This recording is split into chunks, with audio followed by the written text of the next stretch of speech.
তৃতীয় যে হয়েছে সুরমি মণ্ডল, গল্পের নাম স্বপ্ন হলেও সত্যি। তারপর যা হয় সেটা দুজনের কেউই কল্পনা করতে পারেনি। তারা বাজি হাত থেকে ফেলে দিল। হেমন্ত প্রভাকে বলল, চল তো গিয়ে দেখে আসি ওটা কিসের শব্দ। প্রভা খুব ভীতু স্বভাবের। প্রভা বলল, যাই শব্দ হোক না কেন, তোর কি, তোকে আর অত পাকামো করতে হবে না। হেমন্ত বলল, গেলে কি হবে। প্রভা বলল, তুই যা, আমার খুব ভয় করছে।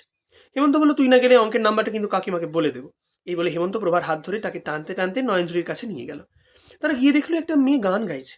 হেমন্ত বলল, দেখ প্রভা, তুই শুধু শুধুই ভয় খাচ্ছিলিস, এখানে তো একটা মেয়ে গান গাইছে। প্রভা ভয় ভয় মেয়েটিকে বলল, তোমার নাম কি। মেয়েটি তখন উত্তর দিল, উমা। হেমন্ত বলল, তোমাকে তো আগে কখনো দেখিনি।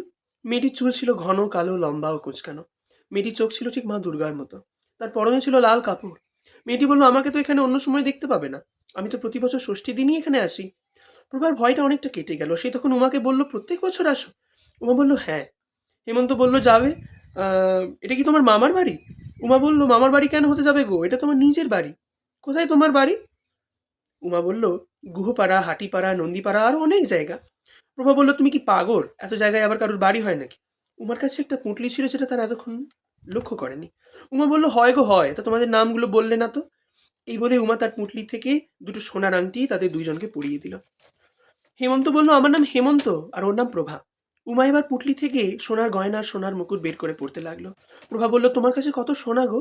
হেমন্ত বলল, সোনার এখন খুব দাম। প্রভা বলল, বাড়ি চল, ঠাকুর আনতে যাবি না।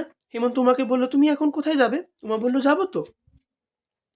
প্রভা হেমন্তকে বলল, চল রে, চল এবার। হেমন্ত বলল, আগে একটা গান শুনে নি। তুমি একটা গান গেয়ে শোনাও না গো। উমা তখন গয়না পরে তৈরি। সে পায়ে আলতা পড়তে পড়তে গান গাইতে লাগলো। শিশিরে শিশিরে শারদ আকাশে ভোরের আগমনী, শিউলি ঝরানো বীণা এসে চিরদিনের বাণী। তার গান শেষ হওয়ার আগেই প্রভা বলল, চল না বাড়ি। হেমন্ত বলল, তার আগে গানটা শুনিনি। উমা কিন্তু একদম তৈরি। তাকে দেখতে এখন মা দুর্গার মতো লাগছে। প্রভা বলল, না, আমার গান শুনতে ভালো লাগছে না, চল বাড়ি যাবো। হেমন্ত বলল, তুই একটু ধৈর্য ধর না। এই নিয়ে তারা ঝগড়া করতে লাগলো। এমন সময় তার মেজদাদুর গলা শুনতে পেল তারা। মেজদাদু তাদের বলল, আর কত ঘুমাবি, বাজি পড়াবি না। তারপর তারা উঠে পড়ল। তাহলে আমি এতক্ষণ স্বপ্ন দেখছিলাম। প্রভা বলল, আমি মেয়েটিকে তাহলে স্বপ্নে দেখেছি। হেমন্ত বলল, আমি যে স্বপ্ন দেখেছি তুইও কি তাই দেখেছিস নাকি। প্রভা বলল, আমি তো দেখলাম উমা বলে একটা মেয়ে গান গাইছে। হেমন্ত বলল, আমিও তো সেটাই দেখলাম। দুজনে একই স্বপ্ন দেখবো, এটা তো সম্ভবই নয়। উমা বলল, হেমন্ত বলল, দাঁড়া, উমা আমাদের আংটি দিয়েছিল, দেখি তো সেটা আছে নাকি। তারা দেখলো তাদের দুজনের হাতেই আংটি আছে। প্রভা দেখলো তার পাশে একটা চিঠি।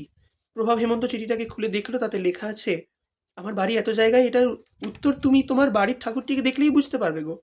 তারা দেখলো তাদের বাড়ির ঠাকুরটি পুরো উমার মতো দেখতে। তারা সমস্ত ব্যাপারটা মেজদাদুকে খুলে বলল। মেজদাদু বলল, এটা স্বপ্ন হলেও সত্যি। তোমাদের কি মনে হয়, এটা স্বপ্ন না সত্যি?